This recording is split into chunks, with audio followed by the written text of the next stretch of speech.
नमस्कार दोस्तों, जय मां भारती। द हिडन स्पाई के आज के एपिसोड में बात करेंगे दुनिया के सबसे दबंग और over the top hostage rescue के बारे में। इस ऑपरेशन की कहानी इतनी थ्रिलिंग और रोचक है मानो इसकी स्क्रिप्ट टेरेंटिनो या नोलन जैसे किसी राइटर द्वारा लिखी गई हो। मैं बात कर रहा हूं युगांडा में किए गए ऑपरेशन थंडरबोल्ट की।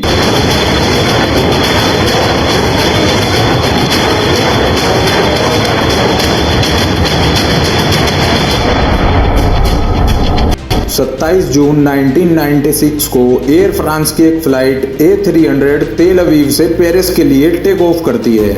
रास्ते में यह ग्रीस के एथेंस शहर रुकती है, जहां इसमें 56 यानी 56 यात्री और चढ़ जाते हैं। 12:20 पर यह फ्लाइट एथेंस से टेक ऑफ करती है और 15 मिनट बाद 4 हाईजैकर्स इस प्लेन को हाईजैक कर लेते। इस फ्लाइट में 246 पैसेंजर बैठे हुए थे, जिनमें से 105 यानी 105 यात्री इजराइल के ज्यूज थे।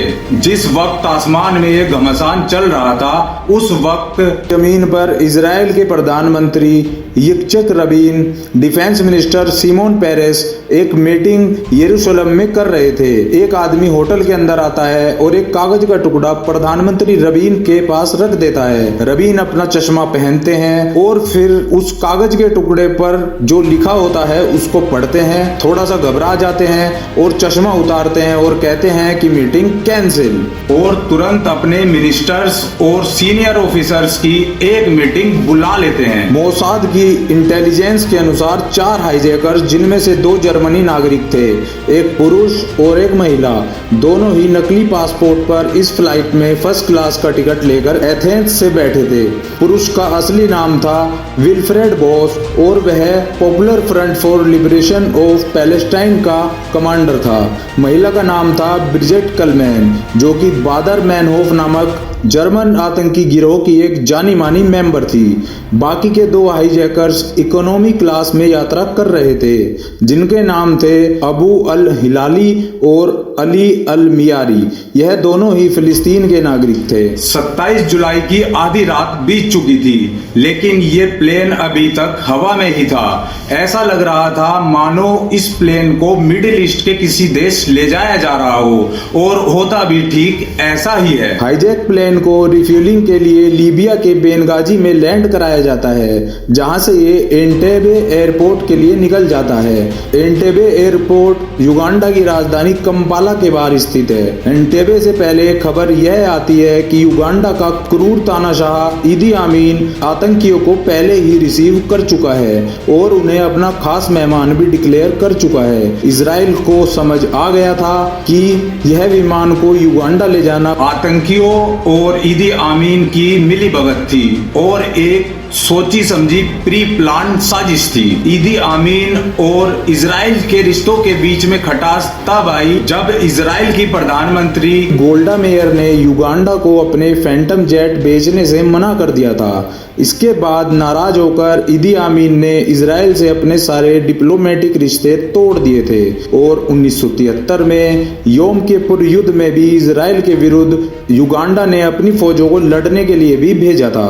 और आज इजराइल से हजारों किलोमीटर दूर मासूम लोगों की जिंदगी इस क्रूर तानाशाह की मुट्ठी में बंद थी। आतंकियों और प्लेन को अपने यहाँ शरण देकर ईदी आमीन अफ्रीकन नेशनल कॉन्फ्रेंस के लिए बड़े आराम से मॉरिशस निकल जाता है। जैसे जैसे समय बीतता जाता है, मोसाद को पता चलता है कि एंटेबे एयरपोर्ट पर लैंडिंग से पहले ही और आतंकी इकट्ठा हो चुके थे।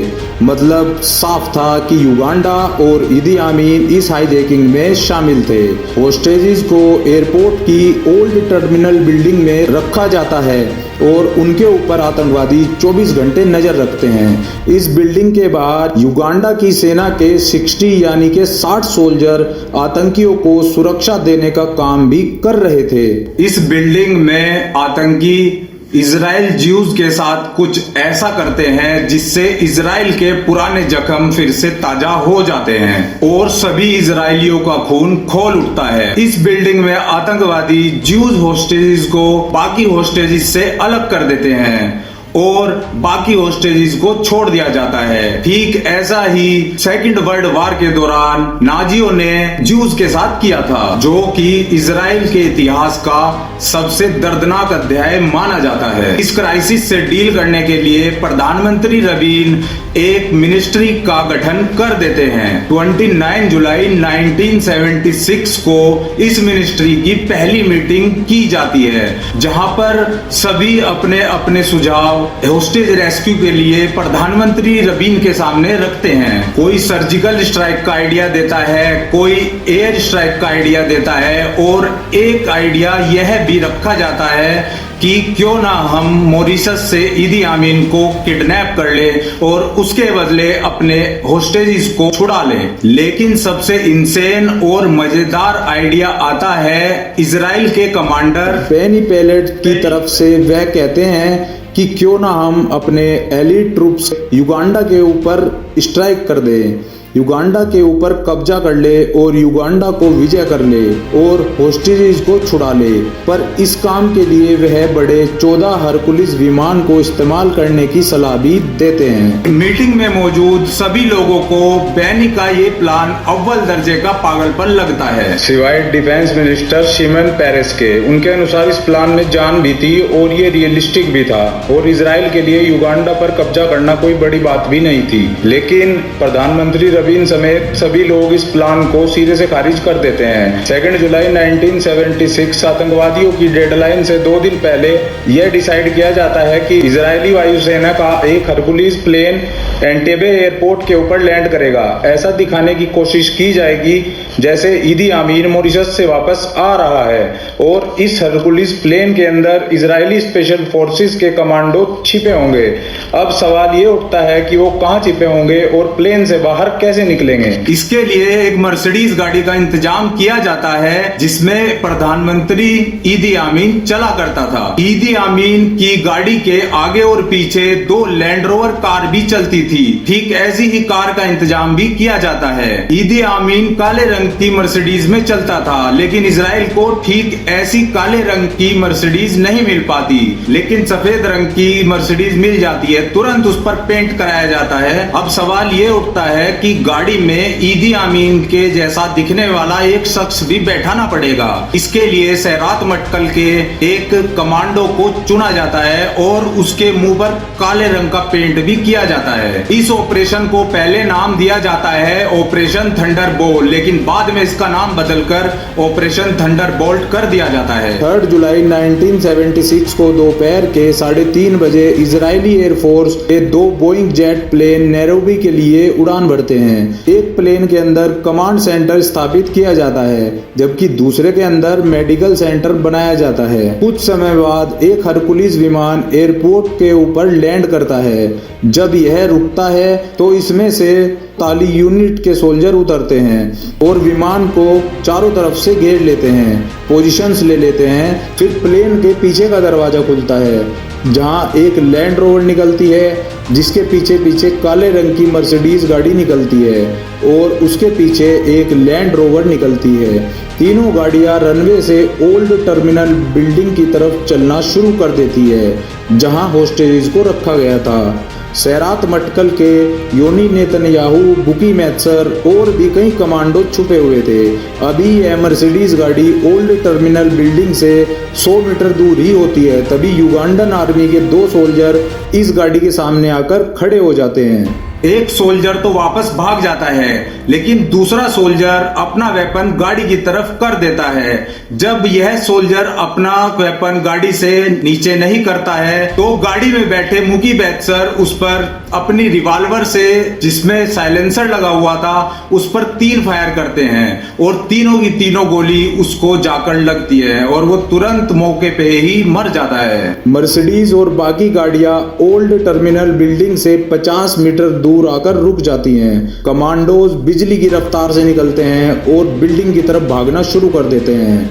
मुकी बैत्सर और उनके साथी ओल्ड टर्मिनल बिल्डिंग के राइट गेट को तोड़ते हुए हॉल के अंदर घुस जाते हैं और देखते हैं कि होस्टेजेस इस जमीन के ऊपर लेटे हुए हैं और उनमें से ज्यादातर होस्टेजेस सो रहे थे। मुकी बैत्सर और उनके साथी 4 में से 3 आतंकवादियों को रिएक्ट करने से पहले ही मार देते हैं, लेकिन एक आतंकवादी कुछ गोलियां फायर करने के बाद मारा जाता है। मुकी बैत्सर घबराए हुए होस्टेजेस को नीचे ही लेटे रहने के लिए कहते हैं, लेकिन फिर भी 3 होस्टेजेस क्रॉस फायर में मारे जाते हैं और 6 घायल हो जाते हैं। इस कोलाहल के बीच युगांडन आर्मी के सैनिक बुरी तरह से डर जाते हैं और अपनी पोजीशन छोड़कर भाग खड़े होते हैं। अलग अलग फायर फाइट में युगांडा के 12 सैनिक मारे जाते हैं। इसी बीच कोई एंटेबे एयरपोर्ट की बिजली काट देता है। इसी बीच इजरायली कमांडो अपने साथ लाई हुई बड़ी बड़ी टॉर्चेस को रनवे के ऊपर डिप्लॉय कर देते हैं। इजरायली सेना के 2 और हरकुलिस विमान वहां पर लैंड करते हैं, जिनमें से कुछ और कमांडो बाहर निकलते हैं। सदमे और अविश्वास से ओत-प्रोत होस्टेजेस को इस विमान की तरफ ले जाना शुरू कर दिया जाता है।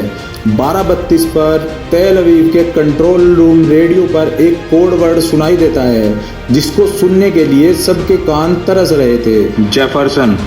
इसका मतलब था कि इवैक्यूएशन प्रोसेस शुरू हो चुका है। चंद मिनट बाद रेडियो पर एक मैसेज और सुनाई देता है, मूव एवरीथिंग टू गलीला। इसका मतलब था कि सभी होस्टेजेस को प्लेन में बैठा दिया गया है और 11:51 पर एक आखिरी मैसेज रेडियो पर सुनाई देता है, माउंट कार्मेल। इसका मतलब था कि इवैक्यूएशन प्रोसेस सक्सेसफुली पूरा हो चुका है और हम घर के लिए निकल चुके हैं। इस मैसेज को सुनकर कंट्रोल रूम में मौजूद प्रधानमंत्री रबीन और डिफेंस मिनिस्टर शिमोन पेरेस एक दूसरे को अपने गले लगा लेते हैं और मैं आपको बता दूं, ये दोनों शख्स एक दूसरे को बिल्कुल भी पसंद नहीं करते थे, लेकिन आज सब कुछ भुलाकर एक दूसरे को अपनी बाहों में जकड़े हुए थे। इसी बीच जब प्लेन नैरोबी एयरपोर्ट के लिए निकल जाता है, इजराइल डिफेंस फोर्सेस के बोरका ईदी आमीन को फोन करते हैं। बोरका युगांडा में सर्व कर चुके थे और उनकी ईदी आमीन से अच्छी खासी जान पहचान थी। प्लान ये था कि बोरका ऐसा दिखाने की कोशिश करेंगे कि जैसे इस ऑपरेशन को पूरा करने के लिए ईदी आमीन ने उनकी मदद की हो, जिससे कि ईदी आमीन और आतंकी गिरोहों के बीच दरार पड़ जाए। बोरका कहते हैं, मिनिस्टर प्रेसिडेंट, आपने जो भी किया उसके लिए आपका धन्यवाद। अमीन उत्तर देता है कि मेरी बात मानो और मेरे दोस्तों की डिमांड पूरी कर दो। बोरका अचरज में पड़ जाते हैं और दोबारा कहते हैं, होस्टेजेस के लिए आपने जो भी कुछ किया उसके लिए आपका बहुत बहुत धन्यवाद। आमीन दोबारा उत्तर देता है कि हाँ, तुम्हें मेरे दोस्तों के साथ नेगोशिएट कर लेना चाहिए और एक्सचेंज भी।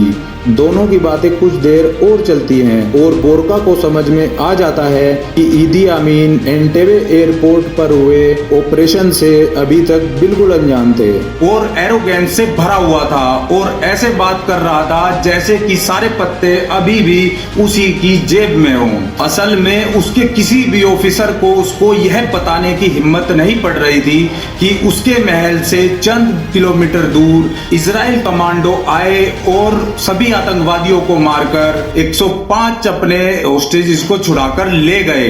जो भी खबर यह ईदी आमीन को देता, उसका मरना तो बिल्कुल तय था। 4 जुलाई 1976 को बचाए गए होस्टेजेस को प्लेन इजराइल में लैंड करता है, जहां हजारों लोग उनका स्वागत करते हैं। इसमें हाईजैकिंग का मास्टरमाइंड वादी हद्दाद बगदाद जाकर छिप जाता है और यह सोचता है कि वह मोसाद से वहां बच जाएगा, लेकिन वह शायद भूल जाता है कि इजराइल से बचना मुश्किल ही नहीं बल्कि नामुमकिन है। एक दिन उसकी तबीयत अचानक बहुत बिगड़ जाती है और उसको ईस्ट जर्मनी के एक अस्पताल में ले जाया जाता है, जहां पता चलता है कि उसके पेट में एक बहुत ही घातक किस्म का जहर था। मार्च 1978 में उसकी मौत हो जाती है।